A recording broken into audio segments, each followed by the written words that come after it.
how do we stimulate mental wellness to produce better outcomes of productivity and engagement.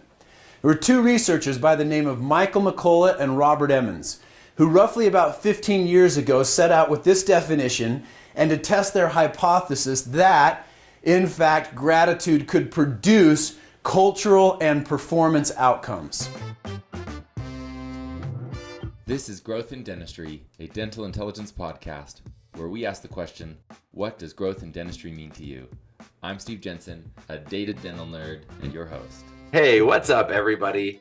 Today, we are going to do a DI Vault episode. We're digging into an old company meeting from a few years ago to talk about gratitude. It's Thanksgiving week, and I couldn't think of a better message than this one that was delivered by Daren Baird. Daren is a friend of mine. He is a communications coach for Griffin Hill and has a depth of knowledge that is rare to find.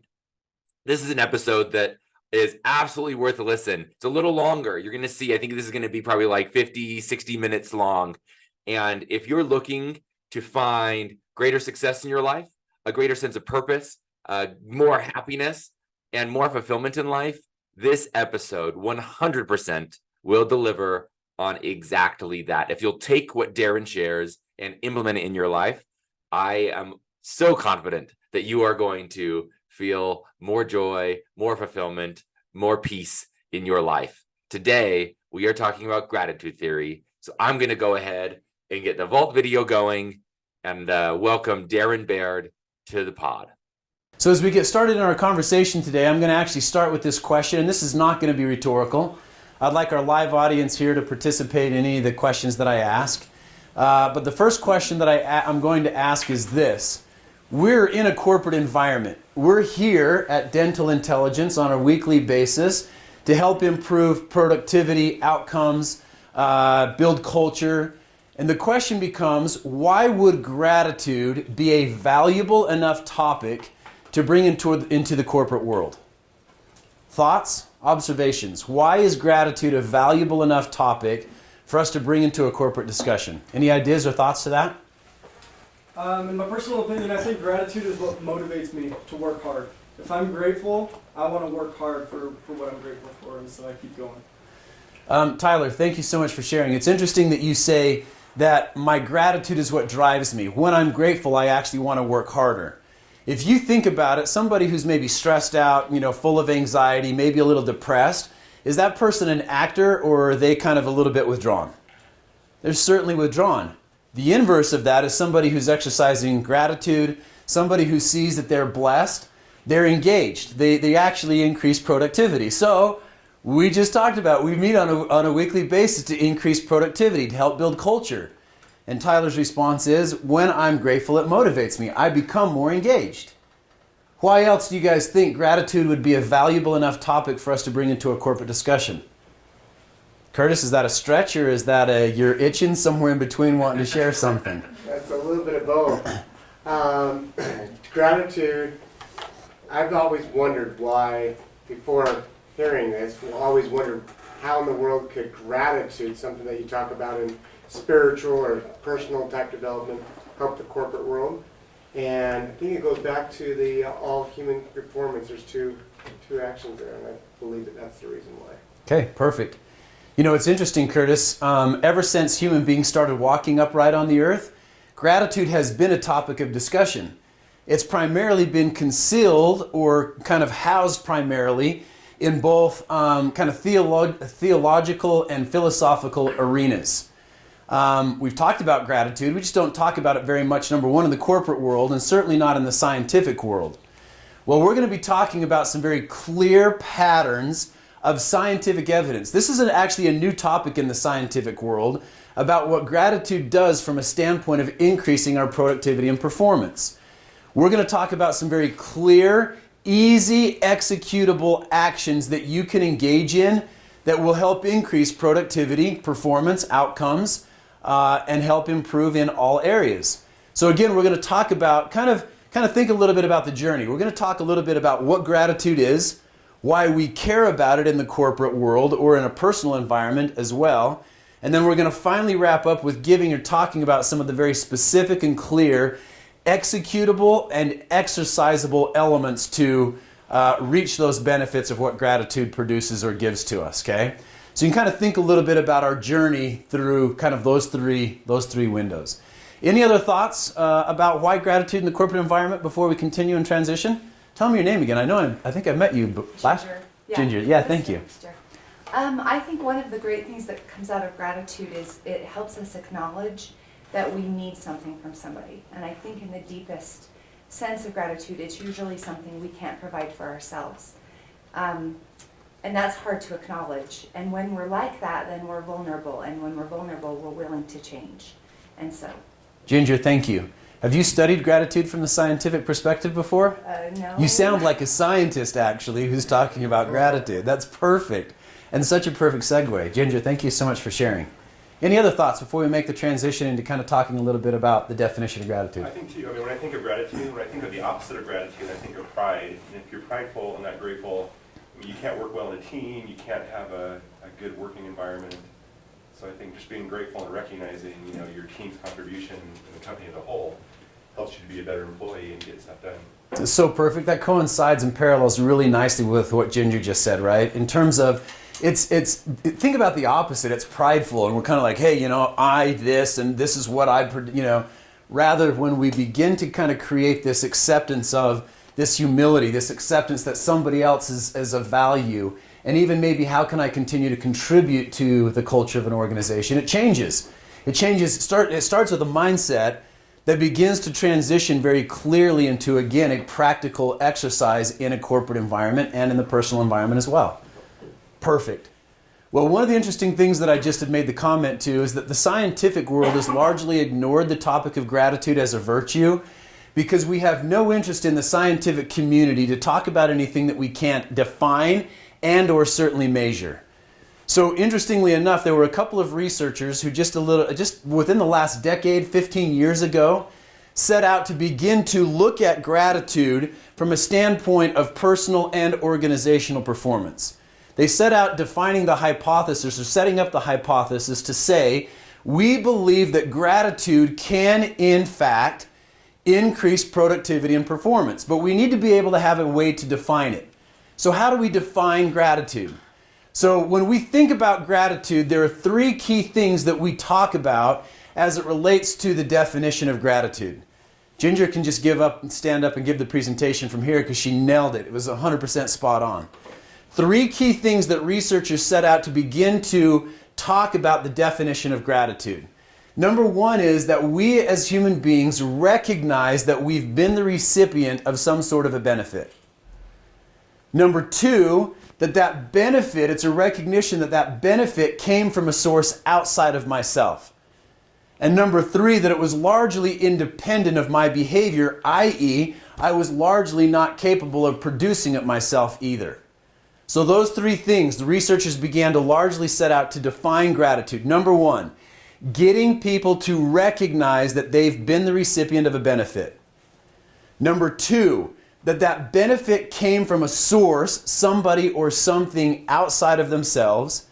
And number three, that they were largely incapable of producing the benefit, that their behavior was independent of the receipt of that benefit. So with that kind of a definition to what gratitude was, there were a couple of researchers who began to ask the question of how do we stimulate mental health? Not interested as much in terms of how do we deal with the mentally ill, but how do we stimulate mental wellness to produce better outcomes of productivity and engagement? There were two researchers by the name of Michael McCullough and Robert Emmons, who roughly about 15 years ago set out with this definition and to test their hypothesis that, in fact, gratitude could produce cultural and performance outcomes.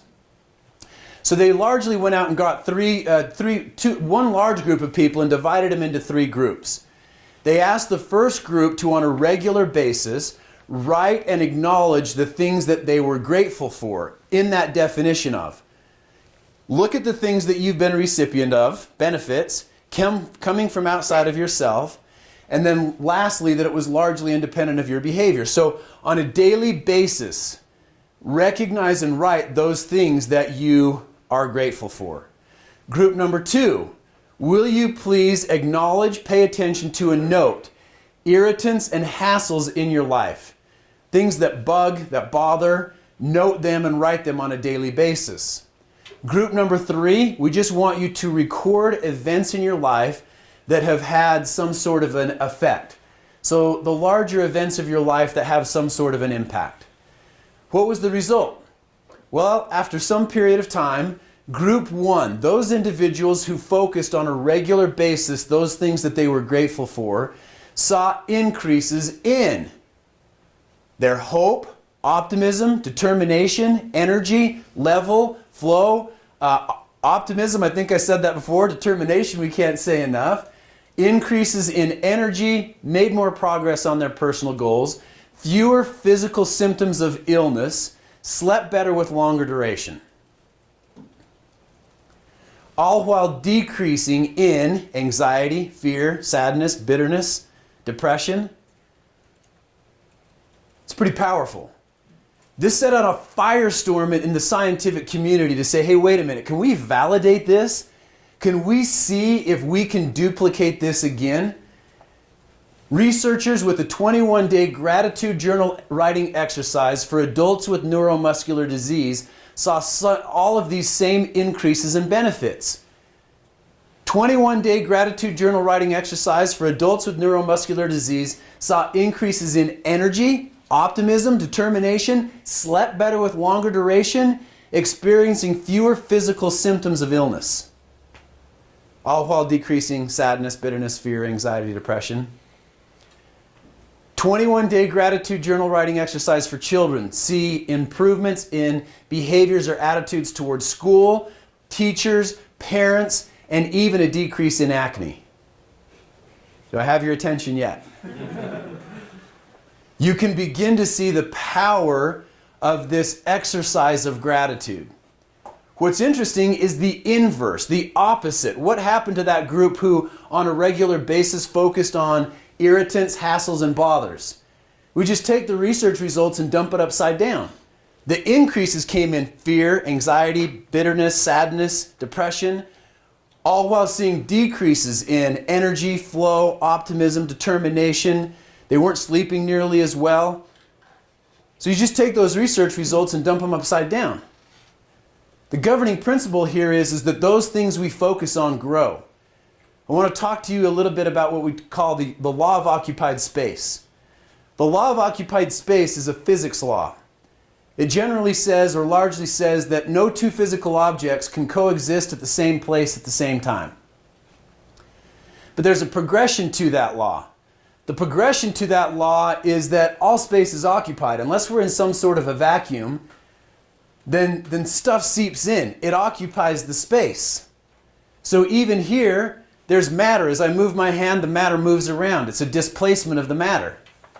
Well, there's another progression to the law. It's a metaphysical principle, if you want to call it that. It's a spiritual principle, if you want to call it that. I don't know. I don't care what you want to call it. But there's yet another progression to this law.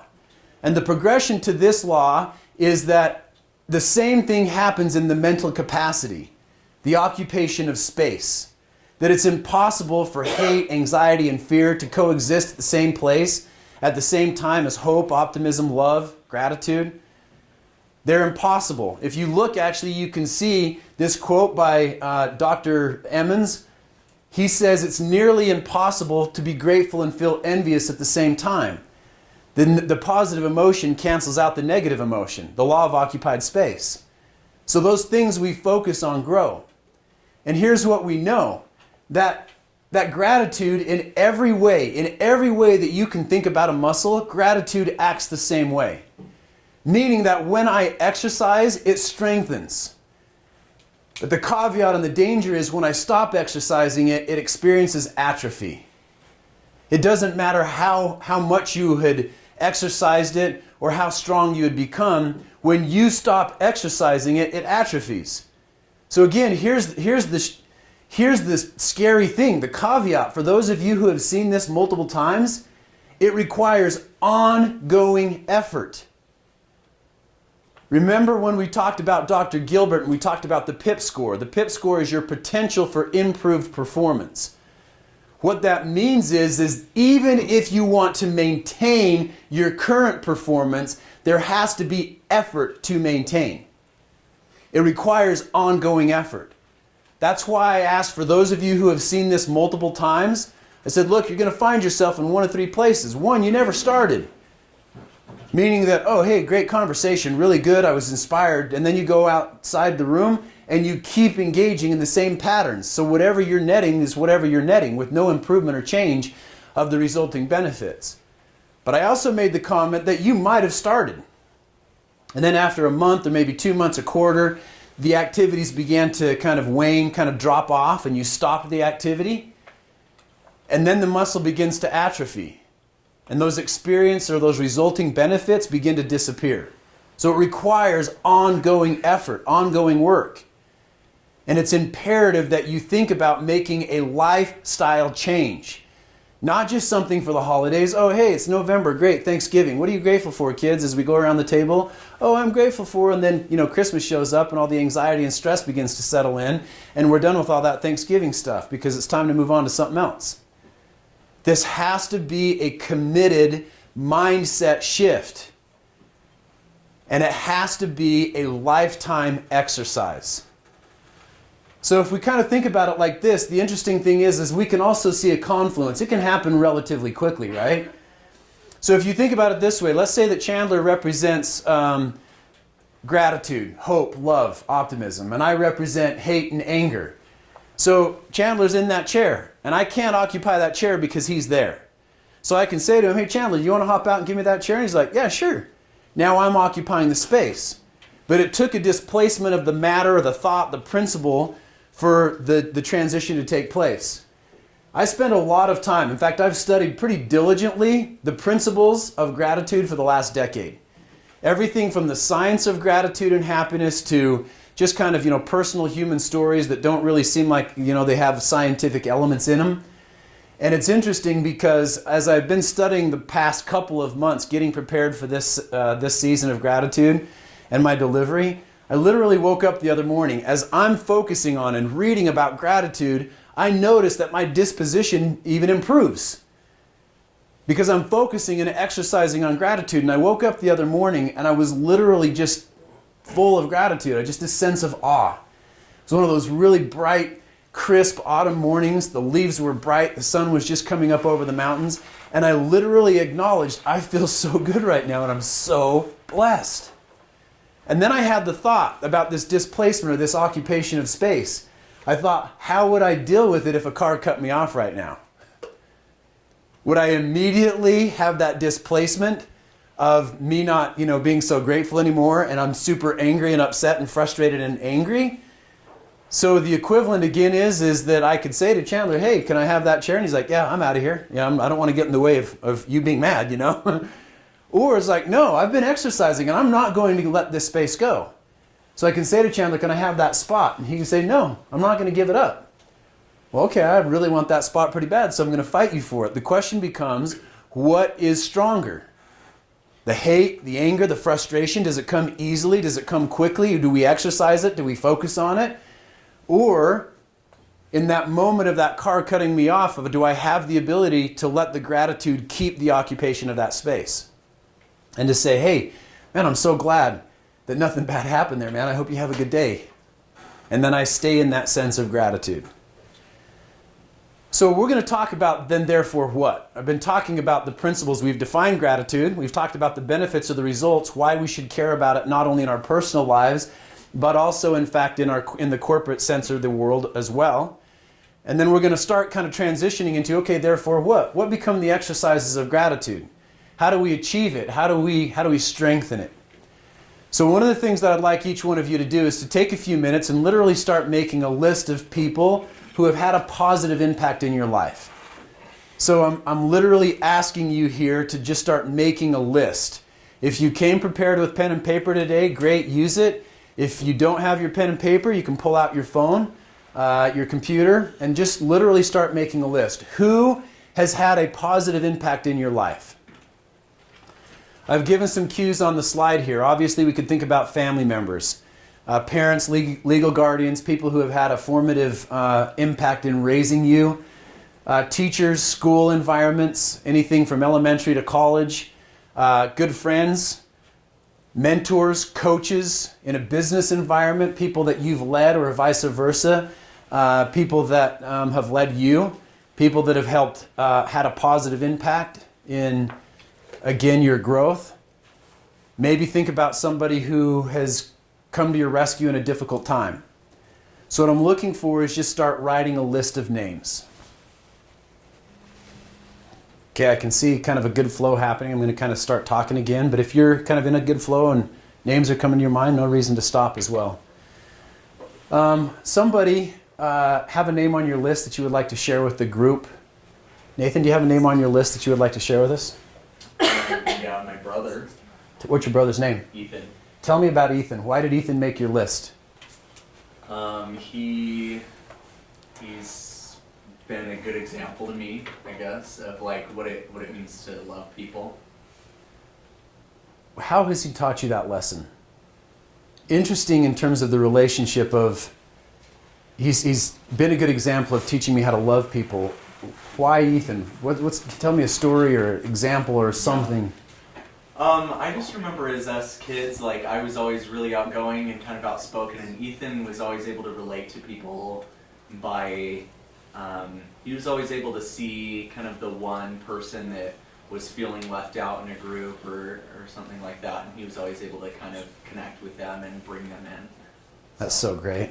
Yeah. I have, for whatever reason, my daughters have that kind of sense as well. We'll leave somewhere and they're like, always kind of talk about somebody that was kind of, and then if I kind of think back, I'll always notice that they took some time and went over and engaged. It's a cool story. Nathan, thanks for sharing. Appreciate it. Nick, give me a name off your list. A name. I have like I think you called on me last year actually too. That's kind of funny. I remember last year I talked about this, and I think I said my dad and my wife. Those are the two that kind of are present in my mind. The one I actually thought quite a bit that came to me is my grandma. It's my mom's mom, and I spent a lot of time with her when I was little. So I think that's probably why she came to mind, is I learned a lot from her, and kind of my second mom in a way. And so my grandma's one that was kind of present in my mind. Thanks for sharing. Yeah. Nick, it's interesting. I think a lot of times, again, the opposite of gratitude is taking things for granted, not really quickly being able to recognize the sacrifice that people have made for us. But I've noticed particularly for me, and I'm guessing there was some sense of this for you as well, that as we get a little bit older and we get married and we start having families of our own, we begin to understand really kind of the commitment. I don't know if sacrifice is the right word, but certainly commitment, that there's an opportunity cost, right? To start expanding a family network, and you kind of have to let some of those selfish endeavors go. You've got to spend some time and be committed. And I think that my sense of gratitude for my parents and my upbringing has certainly expanded as I've gotten older and taken on my own family as well, right? So thanks for sharing. I appreciate it. You guys think a little bit about how you feel right now. Compare and contrast how you feel right now, that kind of sense of calm, a little moment of serenity, with how you feel right now, and compare and contrast it with maybe on the commute in this morning, trying to get in and thinking about your checklist and all the things you had to do, and that kind of sense of stress and anxiety. We've literally just gone through an exercise of gratitude. So we're going to leverage that as kind of a foundational piece to our conversation. We're going to talk about 4 key things as it relates to the science of exercising gratitude that will open the door to all of those resulting benefits that we've just talked about. So there are 4 key things we're going to talk about today. Number 1, we're going to talk about writing notes of gratitude. Number 2, we're going to talk about verbalizing our gratitude a little bit more frequently. We're going to talk about acts of service and kindness. And we're going to wrap up today with a conversation about talking about a gratitude journal. So we're going to talk about each one of those 4 elements or exercises a little bit more in detail, okay? So let's look at the first one. We literally just got done spending time going through the definition that Ginger gave us earlier of recognizing that we've been the recipient of a benefit and it came from outside of ourselves. Each one of you have been recognizing people who have played an important part in your life that you've been the recipient of a benefit of. So one of the very first things that you can do, and you can do this at any time, is to keep writing that list. I would be willing to bet that when I gave you that cue, some of you probably sat there for a minute and were like, oh, okay, well, I got to do this. Like, okay. And then maybe it was easy to get started again with that, mom or dad or legal guardian, whomever, brothers. And then I could kind of see the flow start picking up. It became a little bit easier as a name triggered another name or another situation or an environment, right? So I would strongly encourage that you can write this list of people who you've been the recipient of a benefit from anytime you want. It's an exercise of gratitude. And I'm then going to then encourage that you take it a step further. All of the research talks about these kind of notes of gratitude or writing a note of gratitude, right? So take a little bit of time to actually write a note of gratitude. Now you notice when I asked Nathan, I said, hey, can you give us a name off your list? And he said, Ethan. I said, great. And then I said, why did Ethan make your list? So it required him to start telling us a little bit more about Ethan. So he could then describe a disposition. He could tell us something about Ethan. And then you notice that I challenged him to even go a step further. And I said, tell me a story. Give me an example of when he did that. So the reason I did that is when you're writing the note of gratitude, there's a strong difference. And researchers would actually talk about this. I don't know that they're going to use the verbiage or language that I'm going to use, but there's a difference between what I call a thank you note and a note of gratitude. It doesn't have to be any longer, but the difference is a thank you card very often sounds something like this. Oh, hey, I really appreciate you. You're awesome. Thanks for everything. Appreciate you. But a note of gratitude goes to that extension where we're describing the disposition, maybe even telling a story, a thing that we remember, something that we recall about why you had that positive impact. For example, if I were going to write a note of gratitude to a professor rather than just saying, hey, I always remembered you and you were really great. Thanks for everything. That's not as good as saying, hey, you were always there for me. I remember the one time that I came into your office and I could tell that you were busy. And it took me a little time later to realize how busy you were, but you always made the time for me.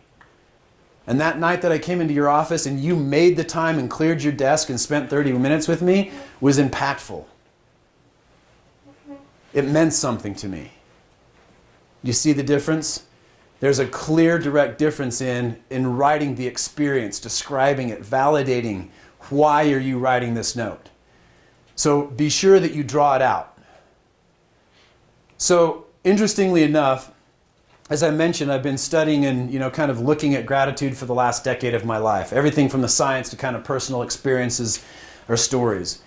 I came across this great book about 3-4 years ago. The book is titled A Simple Act of Gratitude, and it's written by a guy by the name of John Kralik. John Kralik's story begins talking about him being an attorney, having his own practice in the greater Los Angeles area.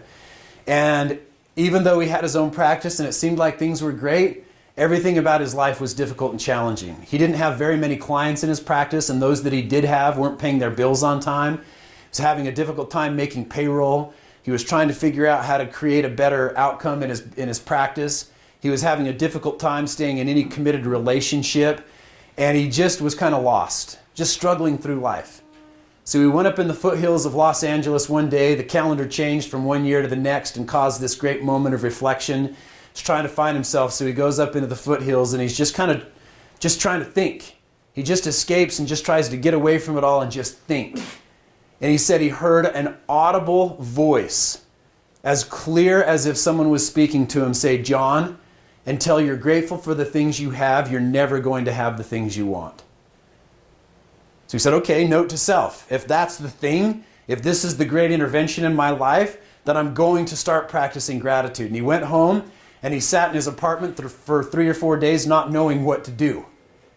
He heard the voice, but he didn't know what it meant to exercise gratitude. So he got this note from his kind of on and off girlfriend at the time who he had bought a Christmas gift for in the mail not very long after that said, hey, thank you so much for the gift. I really appreciate it. And it came to him very clearly that he could start exercising gratitude in that way. So he said, I went around my apartment and I took an inventory of all the crappy gifts that I got from all my crappy friends and family and started to kind of say, I'm going to start writing a note of gratitude. And he said, he calls it a thank you card, I think, in his book. But he said he started with his son had got him a coffee maker. And he said it was actually a really nice gift because I like my coffee and it was a pretty nice coffee maker, so I thought I'd start there. So he said he wrote a note of thanks to his son, and when he got done writing it, he didn't know what to do with it.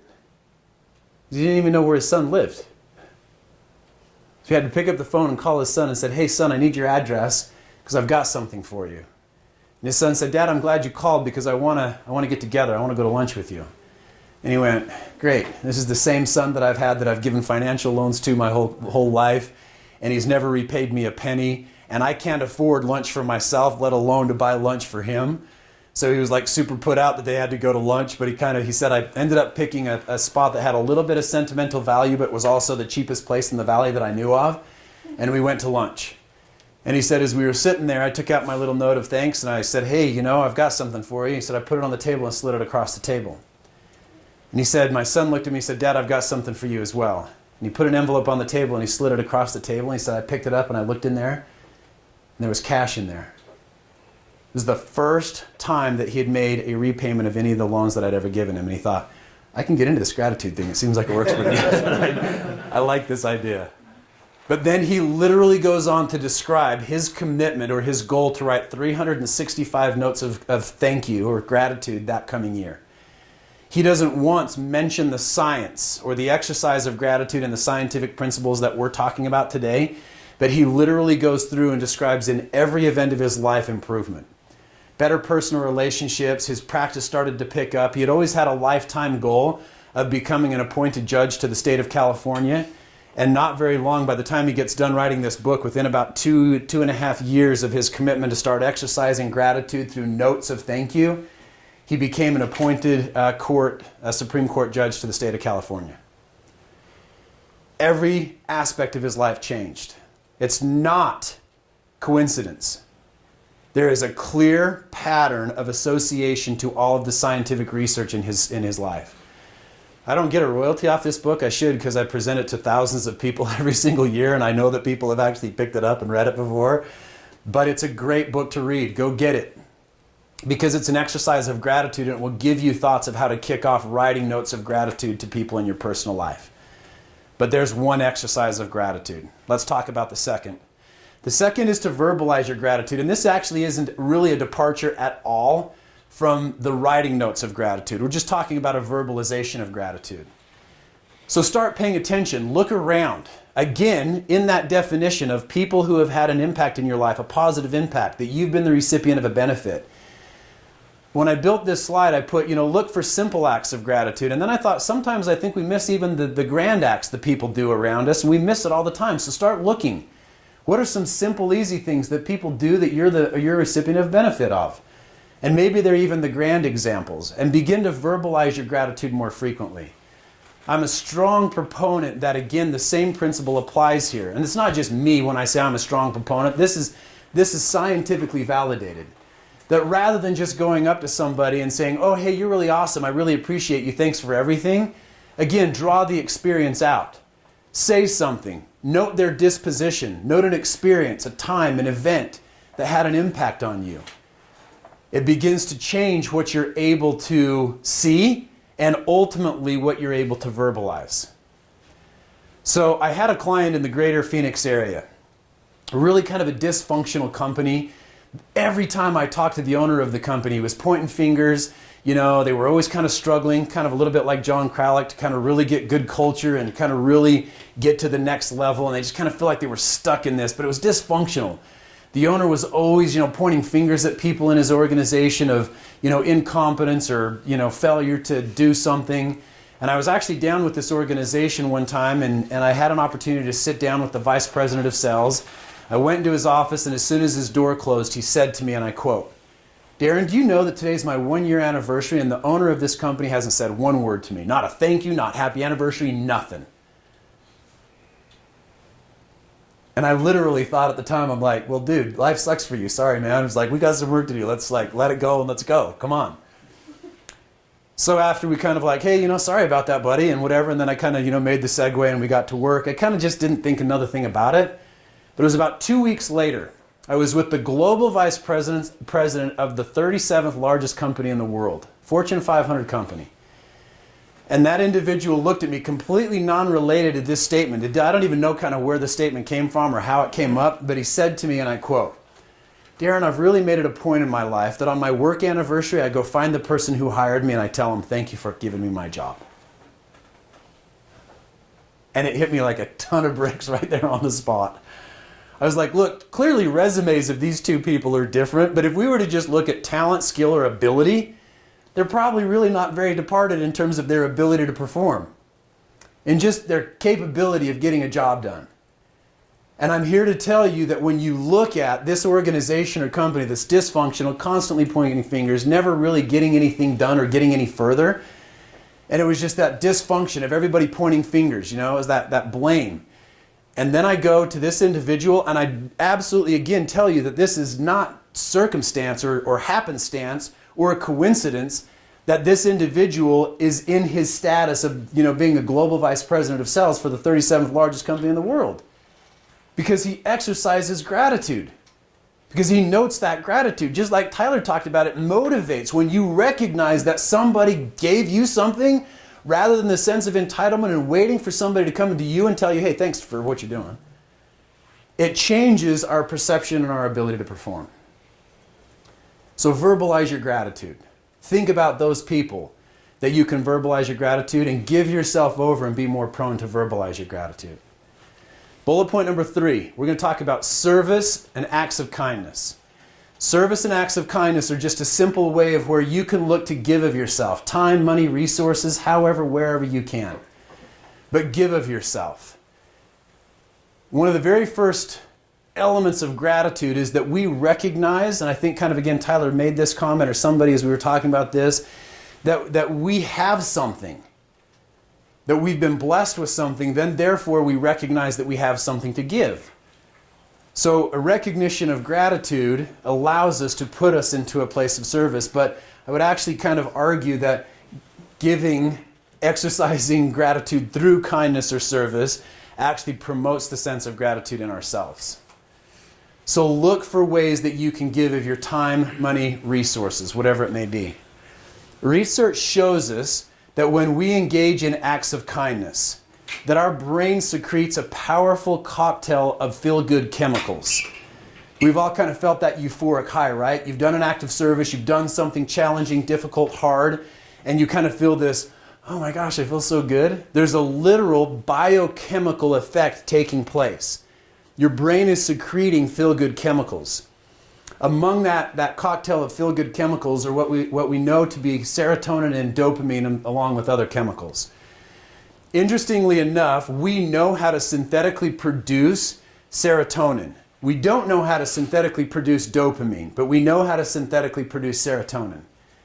Anyone want to guess the number one ingredient in sleep medication and antidepressant medications? Serotonin. So again, when we talk about that list of benefits at the beginning, when we exercise our gratitude, more energy, more flow, more optimism, determination, sleep better with longer duration. Again, these are not just like, oh, hey, these are just kind of outside observations and we think and we can kind of see this happening. There is a biochemical result happening in our body that produces these outcomes. Now, we've been practicing. Okay, so a couple of thoughts as I kind of think a little bit about this next transition. Again, many of you have sat in this multiple times. Let me tell you my own sad story. When I very first saw these principles of gratitude, I saw it as an opportunity to improve my family culture. We're good. We're successful, good kids, getting good grades, doing good things, but there's just kind of always those little underseeds of kind of, anxiety or stress. I have at the time, a daughter who was in 6th grade making her transition into junior high. And here in the state of Utah, that's a really formative time because you're transitioning generally out of an elementary school into a junior high or, a kind of a junior high. So she was constantly like, well, what happens if I'm late for school? What happens if I miss the bus? What happens if I get, and she's like constantly practicing these what ifs that kind of, again, you know, Tyler, I'm coming back to the question I asked. When you're stressful and anxious, interestingly enough, you kind of freeze up. You don't really do anything about it. You just kind of sit there and kind of like, well, what if, and she never like actually started getting ready to school to be ready for the bus on time. You know, it's like, well, come on, let's not be late for the bus. We don't have to worry about the what if. So I saw this as a great open door for me to be able to say, look, this is a way to improve our family culture and our outcomes. So we started practicing gratitude. And I'll talk a little bit more about how and what's and when's in just a few seconds. But we started practicing gratitude. And then, you know, over a period of time, it's one of those things that, you know, we just kind of, I hadn't even really thought super closely about it. But in hindsight, I noticed that her anxiety and stress in particular, the daughter that I'm talking about, seemed to relax and ease up. Not just ease up, like it vanished. Like there was no more what ifs in her life. She just was a high-performing, good kid, getting good grades and getting out to the bus on time. Life was really good. But I didn't really make that conscious connection. And then over time, we stopped practicing our gratitude because life's good, you know? Like kind of sometimes forgetting about the attribution. And things are going great. And, you know, we went on vacation or something and we got out of the habit of the routine.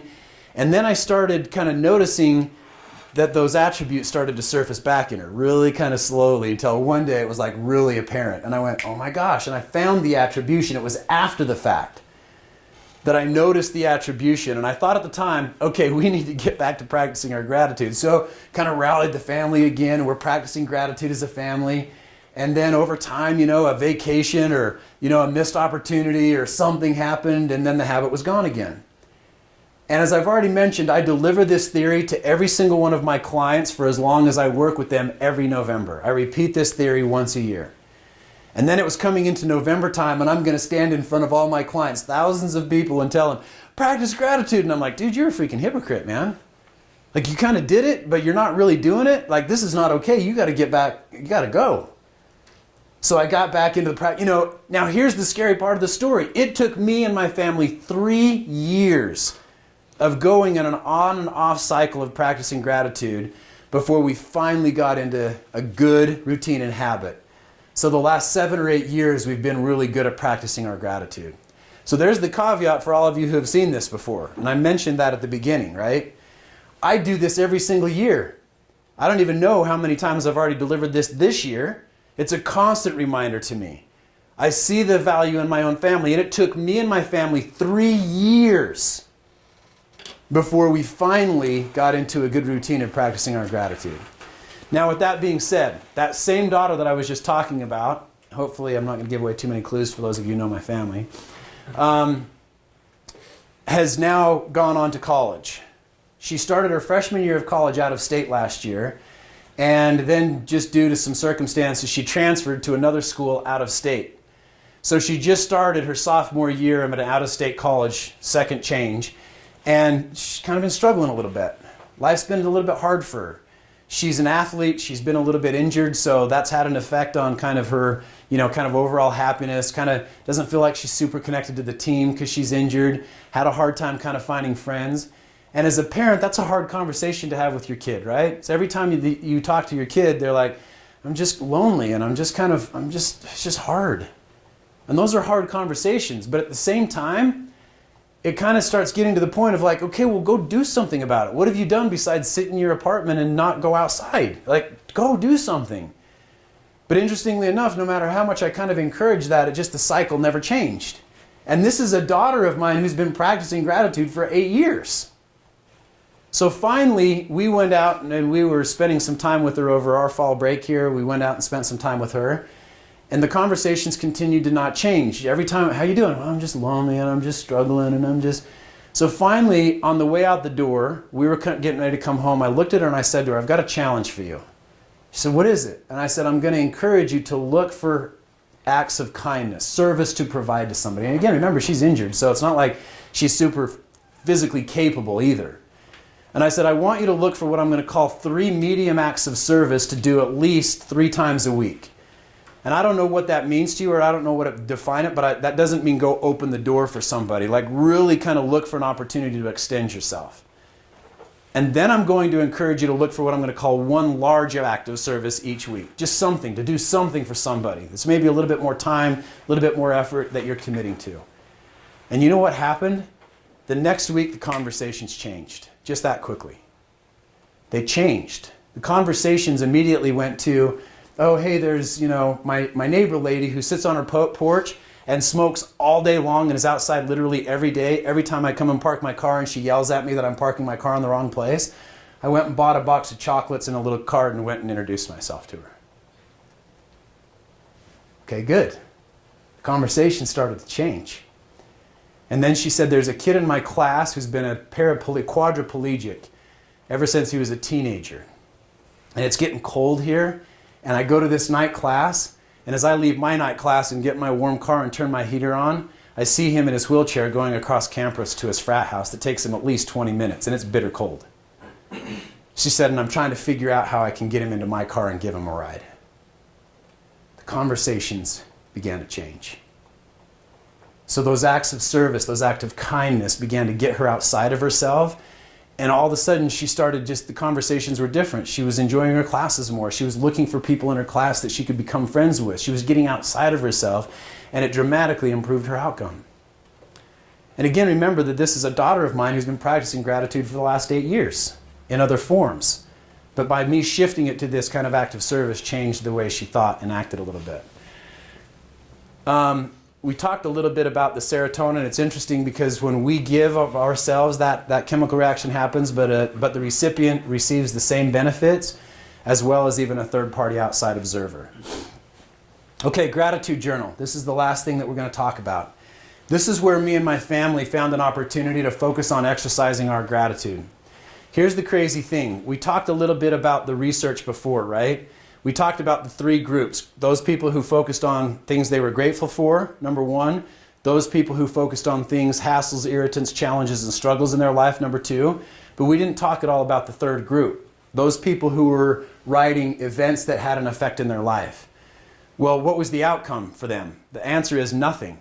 Nothing changed. Whatever their disposition was going into this research, that was the control group. Nothing changed. If they went in happy or pretty well off, they came out the same way. If they went in frustrated and angry, they came out the same way. Why? Because that was what their perception is. That's what they wrote. So if there are any journalers here in this group today, I want to talk about a couple of things. Number 1, be very careful how you journal impact or effects in your life. If you're writing about all of the things that you were wronged and what somebody said to you and why you should have got what you, then that's in effect focusing on those things that are hassles or irritants in your life. So think about writing in a journal of what's the real purpose. What are you trying to accomplish? If you're recording history for your genealogy, great, that's awesome. All about it, big fan. But a gratitude journal is something altogether different. I would strongly encourage that you have something that you call a gratitude journal. If you go on your phone right now, you can find apps in the App Store that are kind of gratitude journaling exercise apps. It's great. Knock yourself out. Do it that way. Now, with that being said, I'm a huge proponent of actually physically writing it. There's a lot of research that talks about the neuroplasticity that happens when we actually physically write it out rather than type it. So I'm a big fan, whether it's in Post-it notepads or whether it's in a composition notebook or something that you're investing a little bit of money in that's a little bit nicer, that you have what you call a gratitude journal. And write on a regular basis those things that you're grateful for. Acknowledge. This is a great place for you to write that list of names. It's a great place for you to write the disposition or experiences or stories of people who have done great things for you. Maybe if, in a faith-based realm, kind of acknowledge the hand of a superior supreme being. This is a great place or opportunity for you to do it. Now, here's the crazy thing about it. All of the research shows us that I can exercise my gratitude as infrequently as 5 to 10 minutes a week with little to no resulting drop-off in the benefits that we've been talking about. Can you imagine if I said to you, hey, let's go get fit. We're going to go to the gym every Friday morning or every Saturday morning for 10 minutes. That's it. And you're like, well, that's a waste of time. There is nothing that I could bring to you as a human and organizational performance coach that would give you a bigger impact than the topic of gratitude. I asked at the top of the session, why would gratitude be relevant enough topic for us to talk about in a corporate environment? That's the answer. Why? It has everything to do with culture. It has everything to do with teamwork. It has everything to do with productivity. It has everything to do with performance. And we can exercise it as infrequently as 5 to 10 minutes a week. So you notice that all the research reports that I started with, 21-day gratitude journal writing exercise. It's a great way to kick it off. I would strongly encourage you get in a good habit by doing it every single day. Take 5 to 10 minutes and every single day in a journal that is dedicated as a gratitude journal, write the things you're grateful for. And then after that, you can begin to kind of wean off. And me and my family, we practiced it. Every Sunday afternoon was the time we set aside. We'd sit down together. We had a little bin with all of our gratitude journals in it. We pull it out and we write, I'm grateful for, and we make a list and we share it with each other. And then you notice that there was an opportunity or time for me to kind of, do a little cross-training in my life and maybe examples of ways for my kids to change or think about the way they exercise gratitude. But it's a great way. I strongly recommend a gratitude journal. One of my favorite researchers, a guy by the name of Dr. Seligman out of Penn University, developed a website, a self-help website for people who are depressed. He asked them to, on a regular basis, daily basis in fact, write 3 things that went well that day and why they thought so. So just a writing of positive things, experiences, outcomes. 3 things that went well that day and why they thought so. After 3 weeks, 94% of the participants reported feeling significantly less depressed. It's the same equivalent that we would expect out of psychotherapy and or drug therapy, but the results lasted longer. So one of the things that I strongly encourage to my corporate clients is, can you imagine the power of at the end of every day or at the beginning of every day during your team huddle or your opportunity to come together to actually have team members verbalize, hey, what are 3 things that went well today or yesterday based on, time frame or whenever you do it. And why do you think so? The cultural development that it provides is impactful to exercising gratitude in a corporate environment immediately. So at the end of the day, we ask ourselves again one more time the question, why would gratitude be a valuable enough or a relevant enough topic in a corporate environment to talk about? Well, let's look at exactly what Dr. Emmons says about gratitude. And he says, and I quote, so gratitude is the key to happiness, as I will argue from a scientific angle. An implicit assumption that many of us hold is that happiness depends on happenings, by what happens in our lives. We believe that success in life makes people happier, i.e., I'll be happy when my boss comes to me and says, hey, happy work anniversary. I'll be happy when I get my bonus check. I'll be happy when I get my new car. I'll be happy when my spouse stops squeezing the toothpaste from the middle. But then Dr. Emmons goes on to say, yet a recent review of the scientific literature on happiness revealed that happiness yields numerous rewards for the individual and precedes these outcomes. This means that happiness makes good things happen. It actually promotes positive outcomes. Well, hey, wait a minute, Daren. Are you telling me that if I practice gratitude and thereby happiness, that my spouse will stop squeezing the toothpaste from the middle? I'm going to answer that in one of 2 ways. The answer is, yeah, probably. But worst case scenario, if they don't, you're not going to care about it anymore. So you're better off. So when you start practicing gratitude, things begin to happen differently around you. Dr. Emmons goes on to say the benefits from happiness include higher income. Why would gratitude be a relevant enough topic to talk about in a corporate environment? Higher income, anybody in for that? Superior work outcomes, for example, greater productivity, higher quality of work, greater occupational attainment. What is greater occupational attainment? What does that mean? It means that when you go home at the end of the day and your significant other asks you, hey, how was your day? You're like, oh my gosh, I love my job. Rather than, freaking, can you believe that? That's what that line means. Greater occupational attainment. Larger social rewards, such as more satisfying and longer marriages. Friends, stronger social support and richer social interactions. More activity, energy, and flow. And better physical health. For example, a bolstered immune system. I can take you into a lab and look at your immune system, and if you practice gratitude, it's stronger. Again, there are biochemical results that are taking place that produce these outcomes. Lowered stress levels, less pain, and even a longer life. So what? We've talked about 4 key things that will enable you to exercise your gratitude, and you can be the recipient of all these benefits. But there has to be effort. I used to say all the time when I very first started studying gratitude, I used to say, look, it's your choice to be happy or not. Last year I began to make the connection that was an ignorant thing for me to say. That's equivalent of me sitting you down at a piano and saying, hey, I want you to play me a symphonic piece on the piano. And you're like, I can't do that. Well, that's the exact same equivalent of me saying, hey, it's your choice to be happy or not. And I realized that was ignorant. But what is your choice to practice gratitude that will open the door to happier, long-term, more committed, successful life. That allows you to be happier. What your choice is to exercise and practice gratitude. What will you do with it? Will each of you please take a few minutes, note a couple of things that stood out to you today, and then therefore what? What does this mean to you individually? What does this mean to you as a team leader? What does this mean to you as a business owner? How will you help your family members expand and grow and practice gratitude? What does this mean to you in your family environment? And what will you do about it? The last thing that I want to reiterate is, look, the door is open for you to practice, and you can do whatever you want. You can write notes of gratitude. You can write notes of gratitude this week and then go serve next week.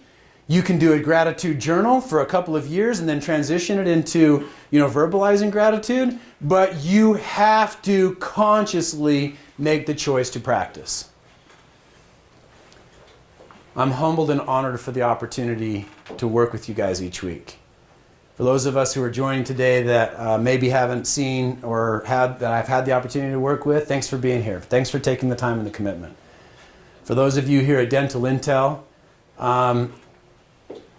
the encouragement is there again. What will you do with it? Take a few moments and bullet point whatever it has to do, whatever you have to do to make it happen. If it's to stop by Walmart and get a box of composition notebooks that you can hand out to your family members, great. If it's to stop by, a stationery or a bookstore on the way home and get a gratitude journal, great. I don't know, whatever you got to do, but get started. Thank you so much for your time. Thank you so much for your commitment. I hope each one of you have a great holiday season. Be better today than you were yesterday, and I'll see you guys here in Dental Intel again all next week. Thanks, everybody, and have a great day. Well, I hope you see why I was so excited for this DI Vault Gratitude Theory episode. What a treat it is to think about the beautiful world that we live in and all the things that we have to be grateful for. Dentistry is a phenomenal place to be. It's a great place to be working, and the future is absolutely bright. I'm Steve Jensen, the host of the Growth in Dentistry podcast. Thanks for joining us today. Keep growing.